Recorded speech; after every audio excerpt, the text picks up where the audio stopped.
όπως σε μια λίμνη ρίχνεις ένα πετραδάκι και κάνει κύμα, εμείς ρίξαμε το πετραδάκι, εσείς είστε το κύμα.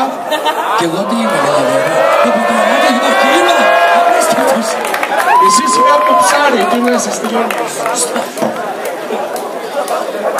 Ήταν μια ιδέα που ξεκίνησε από πλάκα, αλλά χάρη στην αποδοχή που είχε από την νεολαία του Δήμου, ευχαριστούμε και τις ομάδες που ήταν από τα άλλα χωριά, Ριζόμιλα και Γεώργιο, έγινε ένα μεγάλο πάρτι. Ο μεγαλύτερος θησαυρός που ανακαλύφθηκε σήμερα, εκτός από έπαθλο, είναι η συμμετοχή σας. Πόσες συμμετοχές έχουμε, αριθμό? Έχουμε 20 ομάδες και πλησιάζουμε τα 200 άτομα.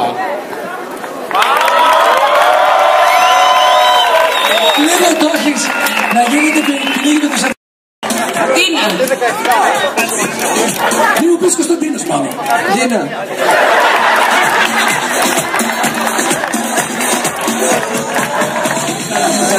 Μιχάλης. Παλάνης. Γιώργος. Μάνος. Κώστας. Μαρίνα. Κατερίνα. Κατερίνα. Βάσο. Βάσο. Ραφαέλα. Ραφαέλα. Ραφαέλα. Όταν μιλάει πρέπει να την ακούμε. Δεν σε μαλώνω. Ξαναπες το δυνατά.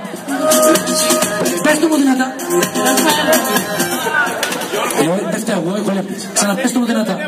Ραφαέλα. Καρά. Κατερίνα. Σταματία. Σταματία. Ανέστης. Ανέστης. Ελένη. Ελένη. Ελένη. Ελένη. Πιο δυνατά. Μαζί μας. Ελένη. Μπράβο, Ελένη. Λοιπόν, και εσύ, και εσύ. Χρήστος. Λοιπόν, ωραία.